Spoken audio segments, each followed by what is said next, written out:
crescer. Olá, estamos de novo com mais um podcast dos Seis Gatinhos em parceria com o Grupo Mais Expressão. Gente, o assunto de hoje ele é tão interessante, sabe? Principalmente assim, a gente que trabalha com criança, a gente que é pai, que é educador, é um assunto que não tem como a gente não passar por ele. Estamos recebendo hoje a Daiana Araújo, ela é arquiteta e urbanista e cofundadora, gente, aquela é tanta coisa aqui, cofundadora do Instituto Airumã. Seja bem-vinda, Dai. Obrigada. E hoje a gente vai falar, gente, sobre um assunto muito importante, que é as crianças protagonistas dos espaços.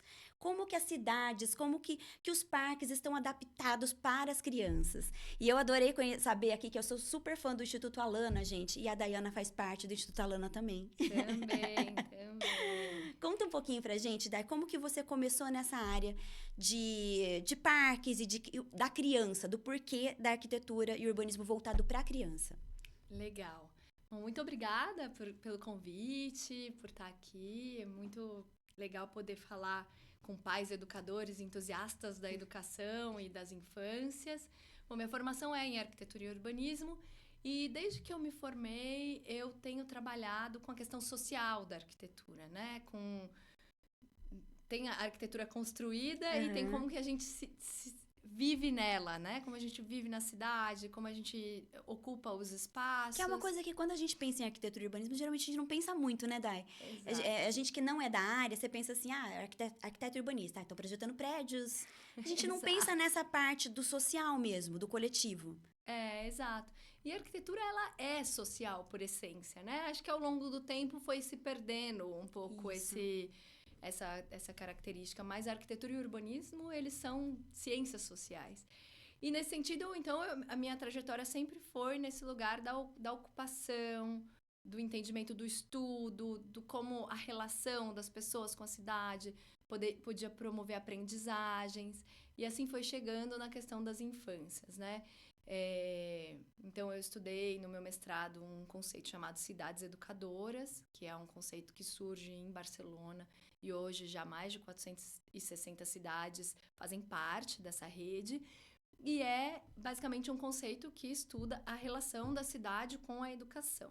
Então, a cidade, ela pode necessariamente educar ou deseducar, né? Se a gente tem uma cidade que ela que ela garante moradia, boa circulação, que ela tem praças, parques, serviços, cultura. Essa é uma cidade que está educando, né? Que ali na interação, porque a educação nada mais é do que a interação, né? Então, você vai aprendendo. E a cidade pode deseducar, né? Então, você pode desaprender coisas. Então, uma cidade muito suja, um rio que sobe, uma enchente.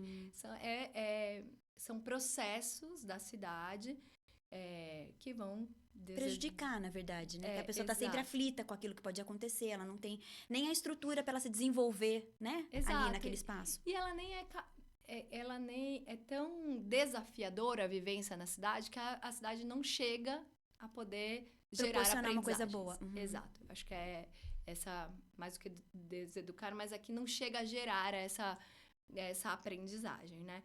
Então, a partir disso, tem um pesquisador que eu gosto muito, que chama Raul Mitrila, e ele trabalha 3 eixos de relação com a cidade, que eu acho que é super importante. É o aprender com a cidade, o aprender na cidade e o aprender sobre a cidade.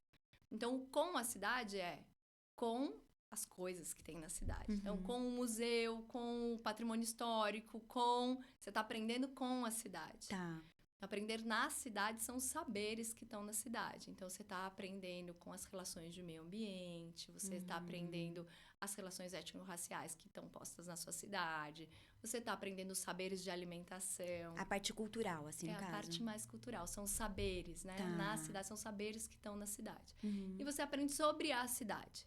Então, você aprende o caminho, o mapa, a área que tem mais área verde, a área que tem menos área verde, o rio onde passa. Então, você está aprendendo com a cidade. E a partir daí, então, eu fui traçando meus caminhos profissionais.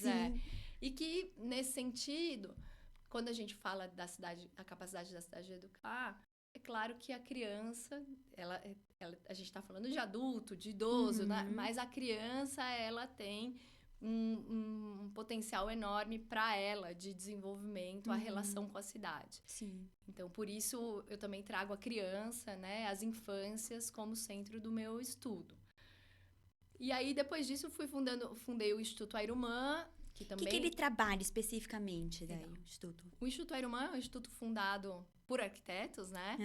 E a gente trabalha a relação da criança com os espaços onde ela vive. Então, a gente, né, produz espaços, desenha, projeta espaços com a criança no centro desse processo. A criança como protagonista, como que ela vai aprender, como que ela vai poder lidar com tudo aquilo que está ao redor dela. São projetos, acho que é importante dizer, né? São projetos que eles não são... E às vezes a gente fala, é um projeto para criança. Aí você já pensa tudo mega coloridinho. Playground, você pensa na Disney. Mega luz. Não é nada disso, assim. A gente desenha, projeta, executa parques, praças. Agora a gente está fazendo uma sala de teatro para bebês.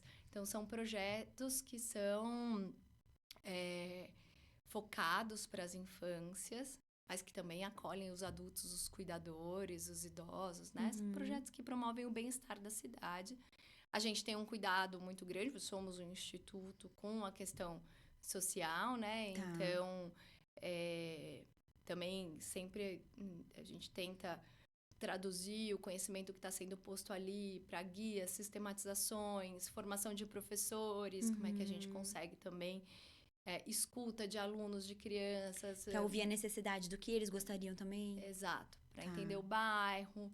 Então, a gente tem sempre esse cuidado por trás. E a gente realiza esses projetos voltados mais para as infâncias. E o que seriam esses parques naturalizados? Explica pra gente a diferença, assim, por exemplo, que a gente está acostumado a ver esses parques da cidade, né?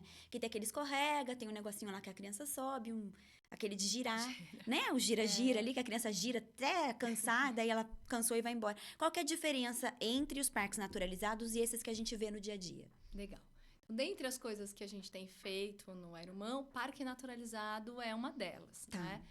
Os parques naturalizados, eles são parques que eles são baseados em estudos e evidências, eu acho que isso é a primeira coisa, que dizem que as crianças estão com um transtorno de déficit de natureza, né? Então, são parques que trazem a natureza. A primeira coisa o parque traz a natureza para a proximidade das infâncias, né? Tem uma nota técnica da Sociedade Brasileira de Pediatria que eu gosto muito, que eles falam da importância da natureza para as crianças, e eles colocam uma escala, né? Então, é a natureza das férias, que você vai pra praia, que você vai pra serra, que você vai... Você tem aquele contato, né, tá descansando. Exato. Aí você tem uma natureza que é intermediária, que você vai no fim de semana, no sítio, no amigo, né? Que você tem essa... Você pode ir para um parque um pouco mais longe, mas tem uma urgência, né? Que é de um contato cotidiano com a natureza. E esse contato cotidiano com a natureza, ele se dá através dos parques urbanos, já que 80% da população brasileira está nas cidades. Sim. Então, muitos vivem em apartamento, que às vezes não tem nenhum quintal que a criança possa sair ali, né, Dai, para poder plantar uma coisinha, ou mexer na terra, sei lá, ter contato com a natureza. Exato. Então, esses parques naturalizados são parques urbanos que trazem a natureza para o contato das crianças. E aí, como que ele traz essa natureza, né? Ele traz a partir, então, de solos mais permeáveis, diversidade de solo, com plantios, com jardins sensoriais, e principalmente, aí que eu gosto muito, que são os brinquedos, que eu chamo de elementos naturalizados do brincar, porque a gente que é adulto, a gente vê e não necessariamente acha que é um brinquedo, porque a gente acha que o brinquedo é o escorregador e o gira-gira. É o estereotipado, né? O brinquedo já é aquilo que já tá estereotipado. Mas são brinquedos que são pensados, desenhados, estruturados, para que as crianças possam brincar. Então, eles são feitos de madeira, e eles promovem diversos tipos de desenvolvimento nas crianças. E eu acho que isso é aqui que está a magia da natureza no contato com as crianças, né? Porque a natureza, ela permite diversas formas do brincar. Não um brincar condicionado e não um brincar comum. Então, quando você chega, até às vezes quando você chega com uma criança que fica sempre em apartamento, sempre no celular, sempre em um lugar de natureza, ela nem sabe como brincar, às vezes. Ela até paralisa, né? Verdade. Porque tem inúmeras possibilidades. Ela pode pegar pedrinha, ela pode juntar pedrinha, ela pode jogar a pedrinha, porque aqui não vai causar um estardalhaço jogar uma pedrinha, então ela tá jogando uma pedrinha. Ela pode coletar folhas, ela pode coletar sementes, ela junta sementes, ela separa semente por tipos. E ela vai brincar nesses elementos de brincar naturalizados. Esses elementos de brincar naturalizados, eles geralmente têm um desenho que permite que várias crianças brinquem no mesmo espaço, no mesmo brinquedo. Então, às vezes você tem uma criança mais corajosa e ela tá lá em cima, equilibrado no galho daquele brinquedo no ponto mais alto. E ao mesmo tempo você tem uma criança menor, menos corajosa, que ela tá ali no cantinho. Ela tá pegando pedra e equilibrando em cima da ponta do brinquedo, né?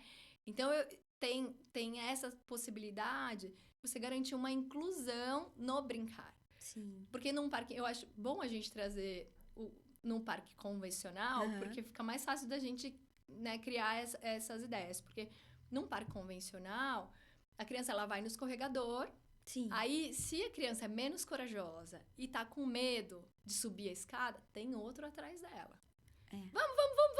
Daí ela fica pra trás e vai se distrair com outra coisinha ali. E ela vai se distrair. E aí, a coragem que ela tava ali manifestando pra ter no tempo dela, né? Porque acho que isso é muito importante. Cada criança tem o seu tempo de desenvolvimento. E quando a gente coloca um brinquedo padronizado, as crianças...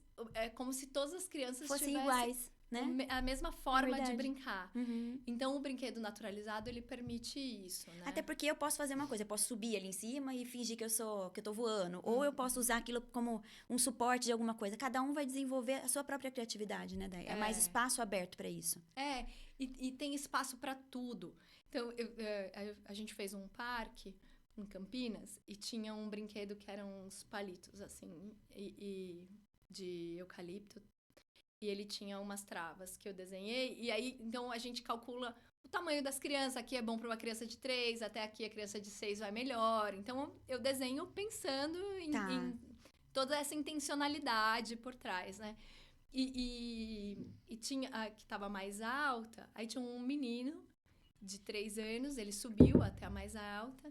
E ali ele ficou igual um koala. Abraçado. Ele chegou no lugar que ele queria e ali ele ficou. Ele abraçou e ficou. E mesmo assim, tinha lugar para os outros maiores brincarem. Nada, não tava, sai que eu tenho que passar. Não tinha isso acontecendo, sabe? Porque as crianças, elas precisam de tempo para elas maturarem a brincadeira, para elas criarem as brincadeiras, né? E a vida tá muito rápida, inclusive para elas, né? Com muita programação, vamos aqui, muitos compromissos, muitos estímulos. O tempo inteiro a gente tá exposto a estímulo. Exato. Então, os parques naturalizados, eles trazem esse resgate. E eu gosto também de pensar eles como paisagens do brincar. Paisagens no sentido dele compor uma paisagem urbana da cidade. Ele não precisa ser um lugar fechado, gradeado, colorido. Aqui, chegou o parquinho. Não, ele pode estar pela cidade, pelos canteiros da cidade, Então, ele tem essa possibilidade desse brincar casual, né? A natureza traz isso, né? Dessa casualidade. Então, quando você intenciona esse processo, então, por exemplo, tem uma cidade que tem uma rua que tem um tipo de árvore. E esse tipo de árvore, ela dá uma semente que é legal de brincar, que você joga, ela voa, ou que você abre. É muito legal aquela, né? E aquela que parece um beija-florzinho, que tem um biquinho assim, eu acho linda. E tem uma que você gira, que vai tipo um helicóptero. Então, se você tem alguém, né, no setor público, um arquiteto, um apoio, que olha para isso e fala, bom, isso aqui, e tem uma escola aqui do lado. Então, todas as mães vão buscar as crianças na escola e passam por essa rua. Você pode ajudar que essa rua se torne uma rua melhor para as crianças. Uma rua mais brincável. Você pode propor jogo com aquela Até um espaço de socialização, porque hoje em dia as crianças, a gente vê, estão cada vez... Tadinhas, não é por culpa delas, mas cada um sozinho, geralmente filhos únicos, tá dentro de casa, tá acostumado a não ter esse convívio. E isso daí, naturalmente, você já saiu da escola, o amiguinho tá brincando, você vê a criança, o outro quer brincar também. Sim, Agora, saindo um pouco do parque naturalizado, já que a gente entrou nessa conversa, tem uma experiência que alguns municípios aqui no Brasil têm realizado, e eu acho que começou muito na pandemia, assim, não começou, mas teve uma força muito na pandemia em Barcelona que eles fizeram, que são os entornos escolares saudáveis. Então, o que eles fazem? Então, bom, tem uma escola aqui, então a gente vai planejar urbanisticamente o entorno dessa escola. Tá. Quem vai ter? Por onde as crianças vêm mais? Então, se eu diminuir o trânsito, se eu fizer uma ciclovia melhor, os pais podem começar a vir de bicicleta, os pais podem começar a vir a pé. Eles não precisam pegar o carro. Então, aqui eu vou aumentar uma área que era da rua. Em Barcelona, eles fazem, assim, intervenções bem simples, mas que dão um resultado muito significativo. Então, eles aumentam uma parte e aí eles colocam um protetor, eles diminuem a velocidade do trânsito, colocam as lombadas grandes, colocam um protetor, colocam brinquedos. Esses brinquedos que você tá falando, né? Não brinquedo desse jeito que a gente tá pensando, do escorrega e tal. Não. São brinquedos não convencionais. Vamos esquecer o escorrega, o gira-gira. São brinquedos não convencionais. Geralmente, eles são brinquedos... por exemplo, eles escolhem junto com os alunos, né? Aí tinha uma escola que eram várias bolas, assim, meio de concreto, e elas ajudavam a segurar o trânsito, se tivesse algum acidente e tal. Mas as crianças pulavam de um pro outro e tal. Muito brincadeira desenhada no chão, amarelinha, vários tipos de jogos desenhados no chão e alguns bancos. Sim. Então, as famílias pegavam a criança na escola e ficava ali mais meia hora, 40 minutos, e as crianças ficavam socializando e iam conhecendo todo mundo. Esse também é um programa super interessante para deixar uma cidade mais amigável para as crianças, né? São intervenções relativamente simples, que se você faz com uma escuta qualificada dessa escola e dessa região, você consegue um resultado muito grande de vida ao ar livre. Que eu acho que é disso que a gente tá falando aqui, né? Desse contato com a natureza e dessa vida ao ar livre. Essa reconexão, né? Então, são vários tipos de projetos, né? Tem esse brincar mais casual, que pode ser uma rua. A rua que tem a árvore e a gente faz aqui algumas atividades que as crianças possam ficar. Ou, nossa, embaixo dessa árvore sempre tem as crianças que ficam brincando com essa semente. Então, vamos colocar alguns bancos, proteger a via, deixar isso mais... Não precisa ser algo novo, um lugar novo. Pode ser um lugar que já existe. Por que isso não tem no Brasil? Por que não é uma coisa muito comum? Não sei se não tem, porque eu não tenho esse conhecimento. Mas eu digo, não é uma coisa comum, por exemplo, da gente ver nas cidades. Tem algumas cidades brasileiras nessa tentativa. Tá. Eu tenho algumas hipóteses pelo porquê que a gente não avança no Brasil, né?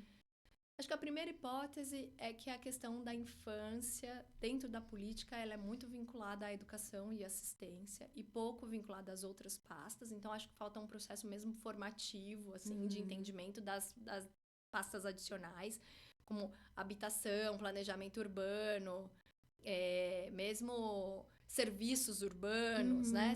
São secretarias que precisam mesmo ser formadas para essa agenda, entender que a criança é um sujeito de direitos, que ela tem especificidades e que a cidade pode ser melhor para elas, né? Pode e deve. Deveria, né? Em todo caso, deveria ser. Uma outra hipótese é relacionada à agenda política mesmo, porque eu acho que os municípios que acabam levando essa agenda das infâncias como centro das políticas, quando muda a gestão, isso não é muito levado à frente, isso não tem muita continuidade, então vira quase como um projeto do político e não como um projeto político. Essa é uma outra hipótese que eu tenho. E a outra hipótese é relacionada à maneira com que as cidades brasileiras têm crescido nos últimos anos, né? Essa coisa do condomínio fechado, aí você não vai mais na praça, porque você vai na área de lazer do seu condomínio, aí você ignora a praça. Então, aí o prefeito está preocupado em fazer... alguma coisa que vai render os votos. A praça não é tão importante. Vai fazer um viaduto novo, vai melhorar o asfalto... Porque a pessoa, ela tá indo de um lugar pro outro e no final do dia ela vai na área de lazer do condomínio dela. Ela nem tá se relacionando na praça. Então, essas são algumas hipóteses. Acho que não é uma resposta... Ela é complexa, depende de cada município, depende do tamanho do município. Eu sinto que municípios pequenos e médio porte têm menos olhar para isso do que as grandes capitais, que eu acho que tem uma equipe um pouco mais qualificada. Sim, acho que também tem uma cobrança maior, talvez, em cima, né? Sim. Porque é uma coisa um pouco cultural também, né, Dai? A gente estava até conversando aqui nos bastidores que isso aqui no Brasil é um assunto muito recente. Lá fora já é uma coisa que você estava falando que vem da Segunda Guerra, né? Essas adaptações. Mas aqui é uma coisa recente. Então, assim, talvez seja por não estar na pauta das pessoas. Eu acho. E às vezes, quando eu conto, as pessoas falam... É mesmo! É mesmo! Não pensei nisso, não pensei a respeito. E porque todo mundo que é um pouco mais velho, né? Que não é essa geração de crianças que tá aí, tem essa memória. O quintal da minha avó, a goiabeira. Então, assim... Eu falo, gente, eu quero que seu filho tenha uma goiabeira, tenha, né, um pomar, que ele possa ir, que ele possa... Bom, não precisa ser no quintal, pode ser na praça, né? Mas é isso. Aí é a transformação da cidade. Eu gosto muito desse termo que a gente fala de acupuntura urbana, né? Que são esses pontos, como se fosse uma acupuntura mesmo, e que irradiam pro todo. Sim. Não adianta você fazer uma super... sei lá, o parque das o crianças. único parque maravilhoso que todas as cidades vão vir. Não, pode ser menor, pode ser mais simples, menos caro. Se você fizer 5 em cada bairro, é isso, é o contato cotidiano da criança com a natureza, né? A criança ela precisa se reencantar com a natureza. A gente precisa estar ao ar livre. É pra tudo, pro corpo, pra mente, pras relações. Até pras mães. É engraçado que, assim, quando você tem filho pequeno, acho que quem é mãe entende isso, você precisa também ter esse social. Você precisa conversar com a mãe do amiguinho pra ver se, de repente, aquilo que você tá sentindo é normal. É uma terapia, é verdade. Esses espaços, eles abrem não só pra criança poder brincar e criar ali, como pra gente também poder socializar, não é verdade? Abre pra todo mundo. E tem um meme muito bom na internet, que são duas mães conversando num parquinho, assim, aí elas, assunto super, não, porque o meu filho tá assim, e a criança, mãe, porque os parquinhos de hoje em dia, eles são assim, não ruins, porque as crianças, elas não conseguem tirar 5 segundos, não conseguem. Assim. E porque ela não consegue se concentrar numa brincadeira por mais de 5 segundos. Os parques não dão isso pra elas, né? Eu acho que não é que as crianças estão sem capacidade, que as crianças perderam, que as crianças dessa geração mudaram. Não acho que tem nada disso. São seres humanos. O que elas foram foi afastadas da natureza. Afastada dessa capacidade de criar brincadeira, de poder fazer faz de conta, de poder... fazer brincadeiras mais construtivistas, né? Então, um pouco... O desafio é esse, é trazer a criança, fazer com que os parques respondam às necessidades das crianças, né? E eu acho que é um pouco da responsabilidade nossa também, eu digo assim, porque, por exemplo, eu fui criança, a gente estava conversando, né? Eu fui criança no final dos anos 80 e início dos anos 90. Então, nessa época ainda, eu lembro da pracinha, atrás de casa. A gente esperava chover para ir balançar na chuva. Então, assim, são algumas... Mas ia sozinha, tipo, ia eu e as minhas irmãs e meus primos. Não tinha aquela coisa do adulto também, sempre junto ali, aquela coisa que eu estou observando, eu tô vendo o que você tá fazendo. Que adulto tem mania de dar palpite. Eu sei por mim. Tipo, não, mas por que você não vai brincar lá agora? Mas vem aqui. Poxa, gente. A criança tá super concentrada, né? Não, faz coisa que eu estrago. Quando a minha filha era pequenininha, tava brincando com tapoer, pus galinha pintadinha, acabou com a brincadeira. A gente tem muito dessa mania, porque é uma coisa que a gente foi construindo. Quando era criança, ia pro sítio, que nem falei pra você.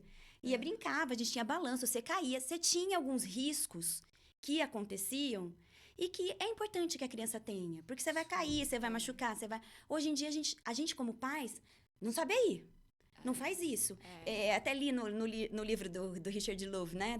Da Última Criança na Natureza, que inclusive o Instituto Alana trouxe ele para poder dar uma palestra. Gente, assistam na internet, é muito legal a palestra dele explicando isso. Que ele fala, a gente criança teve essa vivência. As crianças, elas não têm. E é a época do segurismo também, né? Que começou demais, tipo, isso aqui é perigoso, isso aqui... Não que não seja, tem, os riscos tem. Mas a gente começou a ficar demais, demais. E isso eu acho que prejudicou a criança. Tem duas coisas que eu queria trazer relacionadas a isso que você trouxe. Uma é a capacidade de concentração da criança na brincadeira. Tem um estudo que mostra que o nível de concentração de uma criança em uma brincadeira é um nível que um mestre de yoga consegue chegar. Olha. de concentração. Uhum. E que depois a gente vai ficando adulto, a gente vai perdendo isso. E quantas vezes, bom, eu também sou mãe, quantas vezes meu filho tá brincando super concentrado, tipo, Bento, almoço! Aí ele assusta, assim, porque ele tava muito concentrado naquilo. Agora Tá quase eu chego... num nirvana ali, né, Dai? É um nível de meditação muito... Depois, pra você chegar na vida adulta, você precisa ser um mestre de yoga, sabe? E a gente que atrapalhou E aí- ele lá no treino. No treino da infância foi a gente que atrapalhou, gente. Hoje em dia eu vou ver o que o Bento tá fazendo pra ver se eu posso esperar um pouquinho, dar o recado do almoço ou não, assim. Mas eu acho que pra gente ver como é esse período da infância, da primeira infância, principalmente, é fundamental para eles irem criando características, conhecimentos, que são conhecimentos para todo o tempo. Então, se a gente... E aí, entrando no outro assunto, que é o risco. Se a gente não dá a possibilidade a eles do risco, eles não vão se arriscar. E não é, assim, se arriscar dando um pulo de um lado para o outro, é se arriscar na vida. É muito mais sério do que a gente imagina. Então, essa coisa né, da grama sintética, Uhum. da areia azul colorida, sei lá, tóxicas, que as escolas estão colocando agora uma areia azul, a grama, aquele piso emborrachado, tudo para não ter contato com a terra, para não ter contato com a grama, para não ter contato com o barro. É porque daí chove, dá barro. Chove, dá barro. Que bom, é a natureza, né? Criança tem que se sujar. Criança não pode voltar da escola com o uniforme sujo. A culpa é do professor. Então, eu acho que isso que a gente foi se tornando enquanto sociedade, dessa hiperproteção das crianças, tem um risco muito grande para o futuro. Dentro dos próprios parques e os estudos de parques naturalizados, tem uma escala de risco, né? Então, os riscos, claro, eles são riscos calculados, Sim. né? Não são risco de morte, são risco de queda, às vezes, né? Vai cair, mas vai cair até no escorrega. Exato. Não é verdade? Vai cair em casa. Exato. Então, tem esses riscos, mas tem esse olhar para o brinquedo, para o brincar, que vai permitindo a graduação. Então, por exemplo, um dia eu vou nesse parque, no primeiro dia eu fui nesse parque, eu só consegui subir até aqui. Nesse segundo dia, eu tô um pouco mais corajoso. Não é que assim, no primeiro dia já tem que subir até o último degrau do escorrega para descer o escorrega. Ele vai aos poucos conhecendo os limites dele, os desafios dele. Mesma coisa de subir numa árvore. Sim. Você vai subir numa árvore, ninguém vai subir numa árvore. E já vai escalar lá no topo. Você vai calculando. Ver uma criança subindo em árvore é a coisa mais linda do mundo. Porque ele vai calculando, ele vai fazendo a hipótese dele. Eu vou por aqui, não agora. Eu vou ficar mais aqui embaixo. Ou agora tem um galho aqui que eu acho que o meu pé chega até aqui. Então, essa linha de construção da coragem, do que eu sou capaz, se dá no brincar. E o brincar precisa permitir isso, né?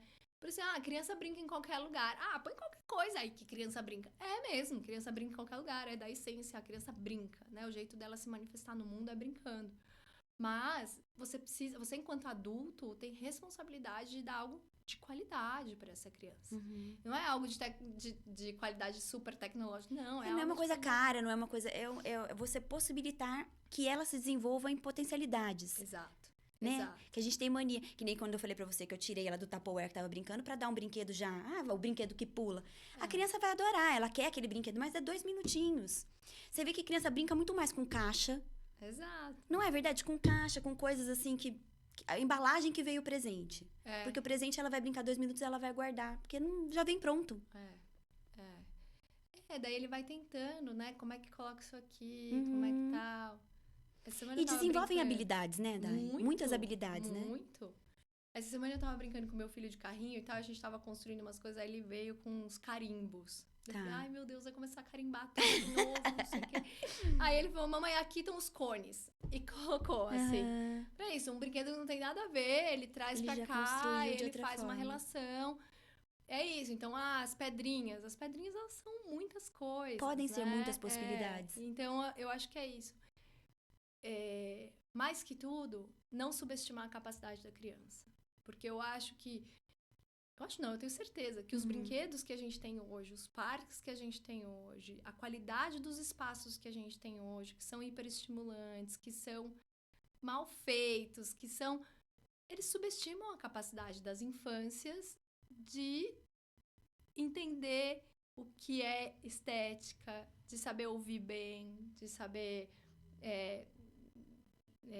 texturas. Então, eu acho que é isso. A gente está perdendo muito de não proporcionar às nossas crianças essas condições que a cidade precisa dar, né? Não abrir essas possibilidades. Talvez esteja voltado. Eu sei que é proibida, né, pela nossa legislação, propaganda infantil, mas é o que a gente vê é isso. Na verdade, a gente vê brinquedos voltados para venda, a gente vê parques voltados para que tenha um consumo, na verdade. Que não que ele está pensando na criança, não que está pensando nas possibilidades que aquilo pode gerar, que nem que você está falando de um parque na natureza.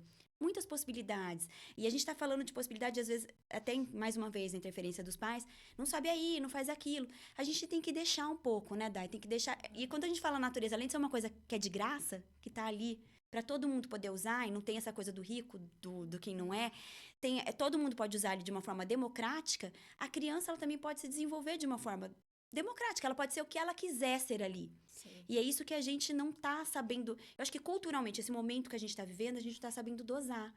Porque muitas vezes é o medo que a gente tem de acontecer alguma coisa com a criança. É o medo das pessoas ao redor, porque a gente tem muito medo. Ai, mas é aquele amiguinho, mas eu nem conheço. Né? Pegou o brinquedo. Pegou o brinquedo, aí devolve. Não, divide com o amiguinho, divide nada. Se não quiser dividir.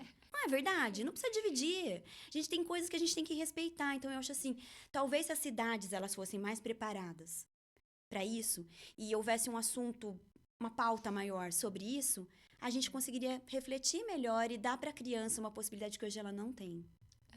Com certeza, com certeza. E com certeza elas aproveitariam muito dessas oportunidades, né? Porque as cidades que estão investindo em infância, em primeira infância, né? Tem um dado que é a cada real investido na primeira infância, você economiza, sei lá, 2x, 3x, e depois, quando tá adulto, na velhice, né? Não é isso, investir em primeira infância deveria ser prioridade absoluta, né? Na infância, na primeira infância. Em todas as pastas. Sim. Na educação, na saúde, na mobilidade urbana, no saneamento básico. Crianças que não têm acesso ao saneamento básico perdem muito mais aulas do ano letivo com diarreia, viroses, do que crianças que têm acesso ao saneamento básico. Sim. Então, assim, qual Ou que não tem acesso à alimentação correta. Alimentação saudável. Não tem um aprendizado, né? Mas tem uma... Né, eu gosto muito de tratar a criança nas suas múltiplas dimensões, né? Uma criança, ela é física, ela é social, ela é cognitiva, ela é emocional e ela é físico, social, emocional e ela é cultural, né? Então, eu sempre fico na minha cabeça, eu vejo uma criança andando, eu vejo tudo isso. Contexto. Tá, tudo isso tá nela, sabe? Então, por isso que a cidade é o que dá condição para a vivência plena dessas crianças. Tem um estudo de Harvard muito bom, que eles colocam a criança no centro, é uma mandala, eles colocam a criança no centro, eles falam, é um centro de pesquisa das infâncias de Harvard. E eles falam que o primeiro anel em torno da criança, que é o que tem mais impacto na vida dela, é o cuidado imediato. Então, o cuidado da mãe e do pai, é o limpar, é o dar remédio, é o dar comida. Os cuidados básicos, assim, os cuidados básicos. E o segundo é o espaço que ela vive. O espaço, o lugar, a possibilidade que ela tem de ter uma casa, de ter saneamento básico, de ter uma praça, de poder ter vivência ao ar livre. O lugar é o segundo. O lugar importa muito. Sim, muito. Até porque a gente tá falando assim, a gente tá falando da importância da primeira infância, que eu acho que isso tem que ser batido demais, porque é o nosso futuro. E porque a criança, ela tem que ter essa noção da conexão, né, Dai? Porque eu fico pensando assim, se ela cresce numa cidade que tem essa possibilidade do parque, que ela pode interagir, que ela tem um amor por aquilo, ela vai cuidar daquela cidade, ela vai brigar para que aquilo não seja destruído, ela vai querer que isso seja replicado para outras crianças, quando ela for um adulto. Então, ela tem que ter essa noção do pertencimento, que eu acho que hoje em dia, infelizmente, a gente não tem tanto. Tem um estudo que eles fizeram com as pessoas que são os grandes ambientalistas do mundo, assim. E eles foram perguntar por que é que essa pessoa se tornou, né, esse defensor da causa e tal. E geralmente são pessoas que tiveram muito contato com a natureza e que não querem que as outras pessoas não tenham esse contato com a natureza, né? E eu sinto que com a cidade é a mesma coisa.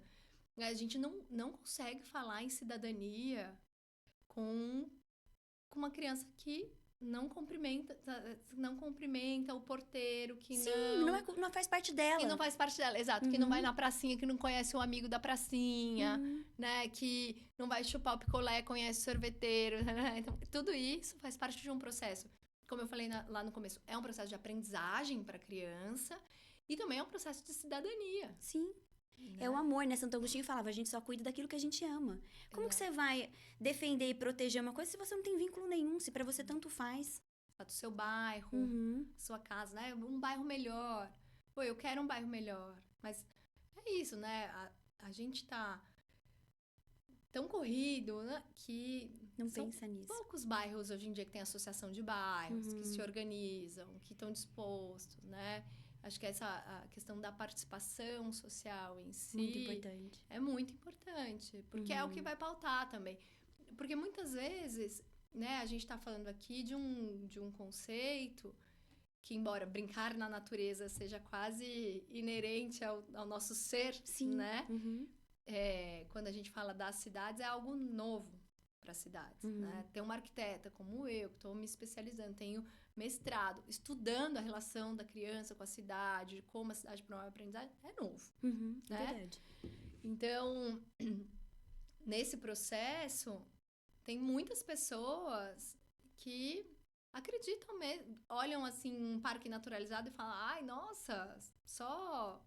que sem graça, só toco, né? Não tem nada mega colorido, não tem o gira-gira, não tem...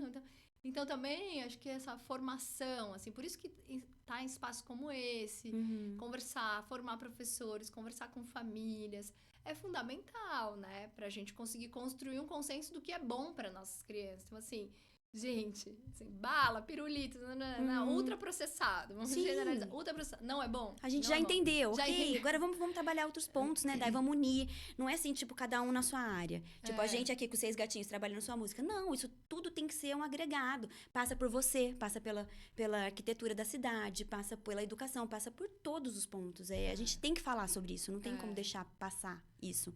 E antes da gente encerrar, eu queria falar pra você do protagonismo infantil, até que, por exemplo, você citou o caso da Irlanda, que as crianças, elas participam, ela citou comigo, tá, gente? Em nenhum momento aqui a gente entrou nisso ainda, que a gente tava fofocando aqui antes. Tá, explica um pouquinho sobre a importância da criança, ela tá dentro também dessa escolha pelo que vai ser feito na cidade. Como que a gente poderia fazer isso no Brasil também? É um pouquinho que a gente tava conversando antes, né? Você só ama aquilo que você cuida. Então, você precisa contar para as crianças aquilo que vai acontecer. Então, ela tem uma escola. Esse pátio vai ser naturalizado.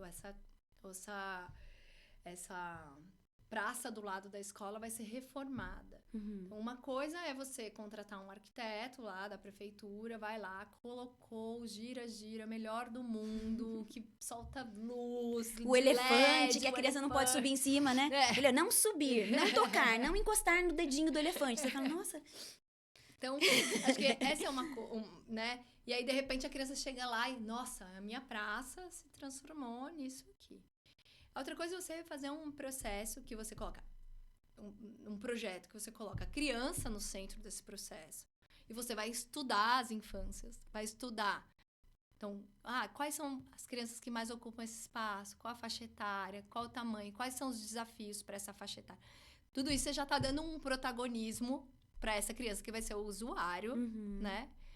Eu brinco, quando você vai fazer um projeto de arquitetura de uma casa, você escuta 5 vezes o seu cliente. Aí o seu cliente fala, eu quero o quê? Eu quero 2 cozinhas. Você fala, você não precisa de 2 cozinhas. Aí você fala, não, eu quero. E aí você vai conduzindo com o seu conhecimento. Sim. Mesma coisa quando você vai fazer uma praça para criança. Nada mais justo que você vá ali e que você escute.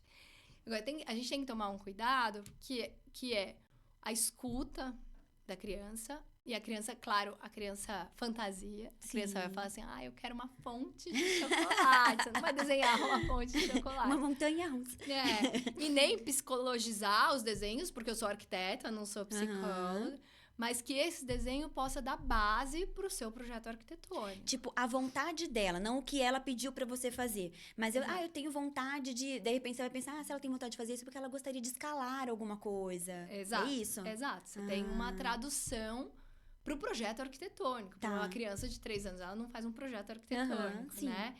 Então, eu acho que tem esses cuidados todos que colocam a criança como protagonista, né? Então, você tem a escuta, você tem o estudo sobre a criança, a condição de vida daquela criança que vive naquele lugar. Você não está fazendo uma praça para uma criança na Irlanda, você está fazendo uma praça para criança que mora no bairro tal. Então, isso é muito importante. Quem são essas crianças? Quem são essas famílias? Então, você ter esse olhar centralizado na criança. Então, a partir da criança, a gente vai desenhar. Quantas vezes você tem um parque que está num lugar que tem uma super comunidade densa, com muitas crianças próximas, e ele é todo cercado, e ele tem uma entrada do lado de cá. E a pessoa que mora aqui, uma criança, ela não consegue caminhar por muito tempo. Aí a mãe não vai. O parque tá do lado da casa dela, mas não tem uma entrada. Se você abre um portão, você acessa. Então, são esses cuidados... Que tem que ter. Que são importantes. Então, e cuidar de quem cuida. Também é um outro lugar que você coloca a criança como protagonista. Por quê? Uma criança, ela não vai ao parquinho sozinha. Principalmente na primeira infância, até os 6 anos, né? Então, ela não vai ao parque sozinha. Ela vai com um cuidador. Esse lugar, ele precisa estar confortável pro cuidador. E o que você vê hoje é sempre assim. O pai do lado da criança não escorrega. Porque não tem a mãe, né? Porque você não tem um lugar para sentar. Então, também, esses parques, eles precisam garantir área sombreada para sentar. Aí, você fala assim, vou levar meu filho. Mas ele não desfraldou ainda. Mas vai ter que trocar fralda. Não tem lugar para trocar fralda. Então, ele lugares possíveis. E às vezes eu falo lugar para trocar fralda e a gente pode fantasiar, é um super trocador de banheiro, de shopping, né? Espaço família de shopping. Não é nada disso. Mas é um lugar onde você consiga colocar a sua criança sentada numa altura que dê uma condição para você trocar essa fralda. É um lugar que você consiga colocar algumas coisas para fazer um piquenique. Mas que esteja na sombra, que não esteja um sol na cabeça. Então, esses cuidados tornam a criança protagonista de um projeto de arquitetura pensado para elas, né? E esse projeto, ele não precisa ser necessariamente um lugar só para crianças. Então, ele pode ser um espaço cultural da cidade, que tenha programação adulto, mas que tenha esse cuidado para a infância. Pode ser uma sala de teatro, ele pode ser um museu, ele pode ser a calçada, né? Todos os projetos da cidade... Se você for pensar com a ótica da infância, né? E com a ótica do brincar. Porque a criança, ela brinca, a infância brinca, né? Então, acho que é um ponto importante pensar. E é o que eu estava falando aqui um pouquinho com você antes, nos bastidores, né? Qualquer obra que seja feita numa cidade, ela tem... Se você for fazer um viaduto, você tem um engenheiro de estrutura, um engenheiro de concreto, você tem... pelo menos 5 cabeças pensando aquele espaço, porque, o caminhão de tantos 1000 quilos vai passar, não pode mexer, não pode tal. Quando você vai fazer um espaço para infância, tem Traz o troço pronto lá. Bota lá. Você não pensou por onde a criança vai entrar, por onde ela vai sair, qual é o caminho, qual é a vegetação que tá ali, o que ela... Se naquele bairro tem uma pessoa que cuida de uma horta ali do lado, que ela pode cuidar. Se tem uma escola que pode se articular para brincar naquela praça. Você não pensa nada. Eu acho que, infelizmente, a gente tá numa distância ainda muito grande, sabe? Daquilo que a gente tava falando. Até em escola, às vezes, que... Hoje em dia é bonito a gente falar, a criança é protagonista, é a criança que vai construir o conhecimento. Mas isso é bonito na fala.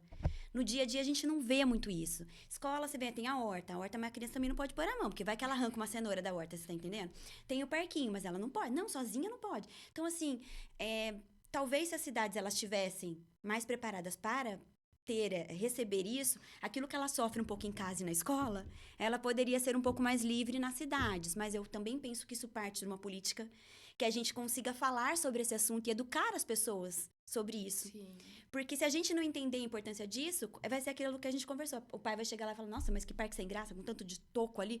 Não é? Quem foi que fez isso? Vai entrar ferpa na mão do meu filho. Vai pegar um tétano ali, sei lá, qualquer coisa desse sentido. Então, eu acho que é importante que a gente tenha essas conversas, mas que tem que ser trabalhado muito ainda, que a gente tá muito atrás ainda de muitos países, infelizmente. E eu sinto que tem vários movimentos acontecendo. Então, quando você fala das escolas, por exemplo, tem os pátios naturalizados. Que são maravilhosos. Eu assistindo, eu não sabia nem que existia isso no Brasil, não sabia. Porque quando você pensa em pátio naturalizado, você pensa que tem um espaço ali pra criança pisar. Mas não, toda a atividade, tudo que a criança faz é ali naquele espaço. E qualquer projeto para criança precisa ter intencionalidade educativa. Você não faz um projeto para criança sem intencionalidade educativa. Qual a sua intenção com aquilo? O que a criança vai aprender com aquilo? Por que eu escolhi trazer um cavalinho que é feito por um artista local e não é feito de plástico em outra cidade, chegou aqui? Então, uma intenção do toque, da estética, do desafio. Então, todo esse conjunto de intenção que você coloca num projeto, ele pode ser num parque na escola, ele pode ser o entorno escolar mais saudável, ele pode ser a calçada, ele pode ser o pátio escolar. Tem muitas boas experiências de naturalização de parque escolar no Brasil e também no mundo. Barcelona, principalmente, está fazendo um programa de pátios escolares naturalizados, que é incrível, que é uma política pública, que também relaciona com a política climática, né? Porque os pátios, eles viram ilhas sombreadas, né? Então, mas tem intenção. Aqui a criança vai brincar, aqui ela pode cair, aqui ela pode cair, mas ela vai cair desta altura. Então, tem uma inteligência por trás que precisa ser colocada, né? Não é para dar qualquer coisa para criança. Gente, vamos colocar isso no Brasil, vamos conversar mais sobre esse assunto, vamos trazer, porque a gente já tem a expertise, já tem o conhecimento, tem tanta gente qualificada para poder fazer isso. Então, gente, fica a dica, né, Dai? Vamos juntar mais pessoas pra gente tornar isso viável. Eu acho, e movimento de escolas, de famílias, né? Que sabem o desafio que é ir num parquinho, chegar até um parquinho, não ter um lugar para sentar, não ter um lugar para dar um lanche para criança. Eu acho que é esse movimento, né? É um movimento das famílias, é um movimento dos educadores que vai impulsionar essa mudança nas cidades. Eu acho que é só nesse caminho que a gente vai conseguir. Mas que bom. Estou muito feliz de receber você, que por mim eu ficaria conversando sobre esse assunto, porque é um assunto muito interessante, a gente tem muito a aprender, principalmente em você que já tem essa vivência, né, que já tem essa experiência. Mas, gente, por favor, conheçam o trabalho do Alana, que é maravilhoso. A gente vai deixar aqui também o contato da Dai, do Instituto, para vocês conhecerem também o Instituto. E, Dai, obrigada mais uma vez pela sua presença. Obrigada, foi muito legal. Eu tô sempre tentando colocar algumas questões lá no Instituto Airumã, que é um Instagram. Também estou atuando junto com a Alana em alguns projetos. Mas estou por aqui, acho que estou na região, estou intencionando esse movimento também. É muito bom poder encontrar pessoas nesse caminho, como vocês gatinhos, que estão disponíveis para discutir essa temática tão importante das infâncias. E em Indaiatuba, vamos naturalizar alguns parques? Vamos? Depois a gente marca aí uma conversa com o prefeito.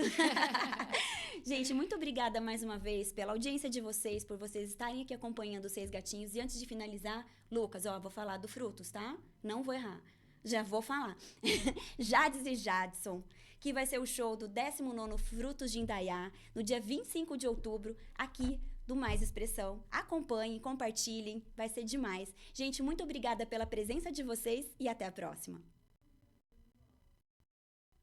1, 2, 3, amigo até o fim. 4, 5, 6, você perto de mim.